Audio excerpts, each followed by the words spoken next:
Materi yang diujikan di SKD CPNS nanti itu diantaranya ada TWK, TIU, dan juga TKP. Dan untuk materi TWK, teman-teman, submateri yang akan diujikannya tuh cukup banyak loh.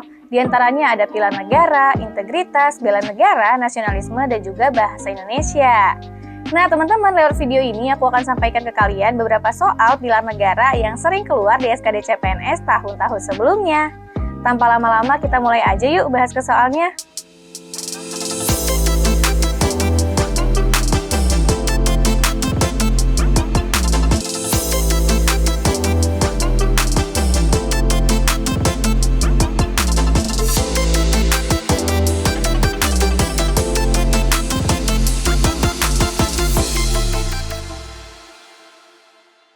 Assalamualaikum warahmatullahi wabarakatuh. Halo teman-teman semuanya, para pejuang CPNS di seluruh Indonesia. Apa kabarnya nih kalian hari ini? Semoga dalam keadaan sehat dan baik ya. Kembali lagi nih bersama aku, Kanisa, dan tentunya kalau udah ketemu sama aku, kita akan belajar bareng materi tes wawasan kebangsaan. Dan lewat video ini, teman-teman, kita akan bedah tuntas materi pilihan negara. Tapi nggak semua pilihan negara kita bahas. Di video ini kita akan bahas materi NKRI dan juga Bhinneka Tunggal Ika. Kalian penasaran nggak sih sama soal apa aja yang akan kita bahas hari ini? Oke deh, tanpa banyak basa-basi, kita mulai aja yuk. Let's go! Oke, teman-teman, kita masuk ke soal yang pertama ya. Kita akan bahas dulu materi NKRI, baru kemudian ke Bhinneka Tunggal Ika. Nilai-nilai persatuan dan kesatuan merupakan jiwa lahirnya NKRI. NKRI merupakan suatu bentuk negara yang terdiri atas wilayah yang luas dan tersebar dengan bermacam adat, suku, keyakinan, dan budaya yang memiliki tujuan dasar menjadi bangsa yang merdeka, bersatu, berdaulat, adil, dan makmur. Salah satu sikap yang mencerminkan sikap cinta terhadap NKRI adalah A. Mengerjakan tugas kelompok bersama-sama tanpa membedakan suku, budaya, dan agama. B. Memaksakan pendapat kita kepada orang lain karena pendapat tersebut baik menurut kita. C. Bekerja dengan sungguh-sungguh untuk memenuhi kebutuhan hidup. D. Memilih teman pergaulan yang sesuai dengan budaya kita. E. Mempelajari dan menerapkan beraneka ragam kebudayaan orang lain. Oke, teman-teman, di sini kita diminta nih untuk mencari sikap yang mencerminkan cinta terhadap NKRI, teman-teman. Kira-kira yang mana ya dari opsi yang A, B, C, D, E yang mencerminkan sikap cinta terhadap tanah air? Iya, benar banget teman-teman. Jawabannya itu adalah yang A ya. Mengerjakan tugas kelompok bersama-sama tanpa membedakan suku, budaya, dan agama. Kita lihat di sini teman-teman. Salah satu bentuk sikap dari penerapan NKRI itu adalah kita tidak boleh memaksakan kehendak kita kepada orang lain, teman-teman. Nah, kalau kita lihat di sini di opsi yang B justru apa? Memaksakan kehendak kan ya? Memaksakan pendapat, berarti yang B kurang tepat. Apalagi Kak, sikap yang mencerminkan NKRI, yaitu mengutamakan musyawarah dalam mengambil keputusan demi kepentingan bersama. Selanjutnya apalagi sih Kak yang mencerminkan NKRI? Ada mengerjakan tugas bersama-sama tanpa membedakan suku, budaya, agama. Jadi kita mengerjakan tugas tapi apa? Tapi tidak membeda-bedakan latar belakang, teman-teman. Jadi di sini cinta terhadap NKRI salah satunya dilakukan dengan sikap yang ada di opsi yang A ya, teman-teman. Kalau yang D kurang tepat, jelas banget ya kalau yang D itu adalah bentuk memilih pergaulan. Jadi kita bergaul hanya dengan orang-orang yang punya budaya yang sama dengan kita. Ini tidak mencerminkan cinta terhadap NKRI. Oke, kita lanjut ke soal yang nomor 2. Berdasarkan Undang-Undang Dasar 1945 Pasal 1 Ayat 1 menjelaskan bahwa negara Indonesia adalah negara kesatuan yang berbentuk republik.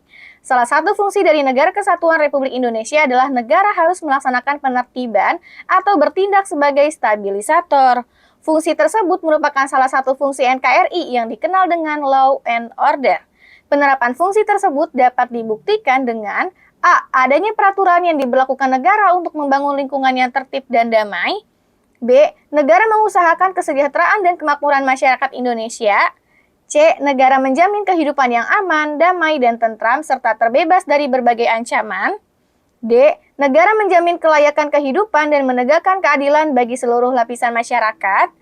E. Negara menjaga kemungkinan serangan dari luar dengan melengkapi alat-alat pertahanan. Oke, di sini kita diminta untuk mencari penerapan dari fungsi law and order. Law and order ini adalah salah satu fungsi dari NKRI, teman-teman, Negara Kesatuan Republik Indonesia. Oke, sebelum kita tahu bagaimana bentuk penerapan fungsinya, maka kita perlu tahu dulu apa yang dimaksud dengan fungsi law and order dulu, teman-teman. Jadi fungsi law and order ini atau fungsi penertiban itu adalah fungsi negara untuk mencapai tujuan bersama dan mencegah bentrokan yang terjadi di dalam masyarakat, teman-teman. Oleh karena itu, di dalam fungsi ini, negara itu berperan melaksanakan penertiban atau bertindak sebagai stabilisator. Jadi kira-kira yang mana, teman-teman, jawabannya yang tepat? Jawabannya adalah yang A ya, tadi ya. Jawabannya itu adalah yang A, membangun lingkungan yang tertib dan damai melalui peraturan-peraturan, teman-teman. Kalau opsi yang B, ini adalah fungsi kesejahteraan dan kemakmuran. Ya, di sini fungsi kesejahteraan dan kemakmuran ini adalah lebih untuk apa nih?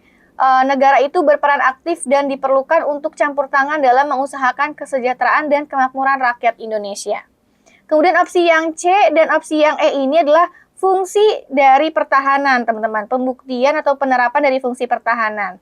Kalau di opsi yang D ini lebih kepada fungsi keadilan, di mana negara bertugas untuk menegakkan keadilan bagi rakyat Indonesia dan menjamin kehidupan yang adil. Ya, jadi jawaban yang tepat terkait dengan fungsi law and order ada di opsi yang A, teman-teman. Melalui peraturan itu dapat dilakukan untuk membangun lingkungan yang tertib dan juga damai. Oke, kita lanjut ke soal berikutnya. Masuknya pengaruh budaya asing dapat mengikis keragaman budaya masyarakat. Budaya asing yang masuk ke Indonesia menyebabkan perubahan nilai-nilai budaya yang ada di Indonesia. Masuknya budaya asing juga menyebabkan masyarakat Indonesia menjadi individualistis. Untuk menghindari pengaruh tersebut, langkah yang perlu dilakukan adalah A. Menyesuaikan budaya daerah dengan budaya asing. B. Mengaktualisasi budaya daerah dalam berbagai kesempatan. C. Menghindari masuknya pengaruh budaya dari negara lain. D. Memantapkan budaya nasional untuk mengganti budaya daerah. E. Membangun sanggar-sanggar budaya di berbagai daerah. Oke, di sini kita diminta untuk mencari langkah, teman-teman. Langkah untuk apa? Langkah untuk menghindari pengaruh dari masuknya budaya asing ke Indonesia. Di mana tadi kan masuknya budaya asing ke Indonesia tuh bisa menyebabkan perubahan nilai budaya, teman-teman ya. Dan juga apa? Bisa menyebabkan apa lagi? Menyebabkan masyarakat Indonesianya jadi individualistis. Individualistis itu adalah sikap yang lebih mementingkan diri dia sendiri gitu. Nah, kira-kira apa nih teman-teman untuk menghindari pengaruh-pengaruh tersebut? Langkah apa nih yang perlu dilakukan? Yang pastinya terpenting. Langkah yang harus dilakukan itu jelas banget teman-teman. Yaitu apa? Yaitu mengaktualisasi budaya daerah dalam berbagai kesempatan. Kenapa, Kak? Jawabannya yang B, kenapa nggak yang lain? Karena teman-teman di sini dengan kita mengaktualisasi budaya daerah kita, maka masyarakat tuh akan lebih mengenal. Masyarakat mengenal dan juga apa? Masyarakat bisa menghargai budaya yang ada di daerahnya sendiri, yang ada di daerahnya masing-masing. Dan hal ini teman-teman, bisa apa sih Kak? Bisa mengurangi pengaruh budaya asing yang masuk ke Indonesia dan mempertahankan keragaman budaya yang ada di Indonesia. Selain itu, teman-teman, dengan mengaktualisasi budaya daerah, maka masyarakat juga akan lebih merasa bangga dengan identitasnya nih, dengan identitasnya di daerahnya, merasa bangga dengan budaya daerahnya sendiri, dan juga apa? Kalau misalkan sudah merasa bangga dan beridentitas, maka akan lebih jarang menjadi individualistis. Di setiap kesempatan, kita bisa nih melestarikan dan juga menunjukkan kebudayaan daerah agar tidak terkikis atau terhapus oleh masuknya budaya asing. Jadi untuk soal ini jawabannya yang paling tepat adalah yang B ya teman-teman. Kita mengaktualisasi budaya daerah atau melaksanakan budaya daerah gitu ya. Di dalam berbagai kesempatan di sekolah, di masyarakat, di kantor, di mana-mana. Kalau yang A ini masih kurang tepat ya teman-teman. Kalau yang C menghindari masuknya pengaruh budaya dari negara lain ini kurang tepat karena dengan adanya globalisasi budaya-budaya asing pasti bisa masuk ke Indonesia dan tidak bisa dihindari. Tunggu dulu. Sebelum kita lanjut ke soal berikutnya, aku mau ajak kalian dulu untuk like video ini, kemudian subscribe, nyalakan notifikasi, dan juga jangan lupa untuk share videonya. Dan teman-teman, aku juga punya informasi penting nih buat kalian. Tes CPNS sebentar lagi akan dimulai. Kalian udah yakin maksimal persiapannya? Udah siap juga untuk mengerjakan soal TWK, TIU, TKP di SKD nanti? Nah, teman-teman, lebih baik kalian bergabung bersama para pejuang CPNS lainnya di Akademi CPNS karena kami bisa bantu kalian untuk meningkatkan potensi kelulusan kalian di CPNS nanti. Dan juga untuk kalian nih, khusus kalian penonton video ini, dapatkan langsung promo dengan cara hubungi tim konsultan kami di bawah ini. Semangat ya para pejuang CPNS di seluruh Indonesia. Oke, kita masuk ke soal berikutnya teman-teman. Ini materi Bhinneka Tunggal Ika. Semboyan Bhinneka Tunggal Ika memberikan pelajaran bagi rakyat Indonesia supaya A. Bangsa Indonesia tetap bersatu di atas keberagaman. B. Semua orang mempunyai konsep yang kuat mengenai bangsa Indonesia. C. Bangsa Indonesia hendaknya dibentuk atas kesamaan budaya. D. Bangsa Indonesia harus bisa bersaing dengan bangsa-bangsa lain. E. Semua benar. Oke, semboyan Bhinneka Tunggal Ika, teman-teman. Ini memberikan pelajaran nih bagi kita rakyat Indonesia agar apa sih? Nah, agar kita tahu dulu nih makna dari semboyan Bhinneka Tunggal Ika. Pasti teman-teman sudah tahu kan ya, Bhinneka Tunggal Ika itu artinya apa sih? Artinya itu adalah walaupun kita berbeda-beda teman-teman dalam hal suku, agama, budaya, ras, dan lain sebagainya, tapi kita tuh tetap satu, yaitu apa? Bangsa Indonesia. Nah, masyarakat Indonesia ini kan adalah masyarakat yang majemuk ya teman-teman, sangat majemuk, sangat beragam. Beragamnya itu dari tadi segala hal, agama, suku, ras, dan lain sebagainya. Dan di sini teman-teman, meskipun kondisinya beragam tersebut, masyarakat Indonesia harus tetap bersatu, harus bisa tetap bersatu, dan kehidupan berbangsa dan negaranya itu nantinya akan menjadi lebih baik teman-teman kalau kita bisa bersatu. Yang pada akhirnya apa? Pada akhirnya tujuan dan cita-cita negara kita yang tercantum di dalam pembukaan Undang-Undang Dasar 1945 bisa tercapai dengan mudah. Jadi yang mana jawabannya teman-teman? Jawabannya itu adalah yang A ya. Jadi dengan adanya semboyan Bhinneka Tunggal Ika memberikan pelajaran agar rakyat Indonesia bisa tetap bersatu di atas keberagaman. Yang pada akhirnya bisa mendukung pada tercapainya tujuan dan juga cita-cita negara. Oke, kita masuk ke soal yang terakhir. Munculnya sikap hedonisme merupakan pengaruh asing yang dapat mengancam Bhinneka Tunggal Ika. Upaya yang dapat dilakukan untuk mengantisipasi sikap tersebut adalah, teman-teman, di sini kita diminta untuk mencari upaya untuk mengantisipasi sikap hedonisme nih. Hedonisme ini adalah bentuk pengaruh dari asing ya teman-teman yang dapat mengancam kebinekaan kita, dapat mengancam semboyan Bhinneka Tunggal Ika. Nah, teman-teman, kira-kira apa sih yang bisa kita lakukan untuk mengantisipasi sikap hedonisme ini? Apakah dengan meningkatkan rasa kebangsaan, menumbuhkan rasa cinta tanah air, membiasakan kerja keras, menghargai perbedaan, atau melakukan sikap hidup hemat? Jelas banget, yaitu melakukan sikap hidup hemat, teman-teman.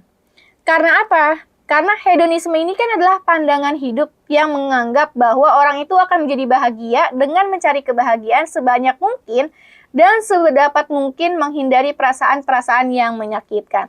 Nah, hedonisme ini teman-teman adalah ajaran atau pandangan di mana kesenangan tadi itu adalah tujuan hidup dan juga tindakan manusia. Jadi di sini teman-teman yang paling tepat untuk mengantisipasi sikap hedonisme itu adalah dengan kita melakukan sikap hidup hemat, atau jawabannya yang E. Nah, jadi sekian dulu ya teman-teman untuk materi pilihan negara yang bisa aku sampaikan lewat video ini. Semoga soal-soal tadi bisa bermanfaat untuk kalian dan bisa bantu kalian dalam mempersiapkan diri menghadapi seleksi CPNS yang sebentar lagi akan dimulai. Sebelum aku akhiri video ini, teman-teman, aku mau ajak kalian lagi untuk like video ini, kemudian subscribe, nyalakan notifikasi, dan juga jangan lupa untuk share videonya. Dan terakhir, aku mau ucapin terima kasih karena kalian sudah menonton videonya sampai habis. Kita ketemu lagi di bedah soal selanjutnya dan tentunya dengan soal dan materi yang lebih beragam. Dadah!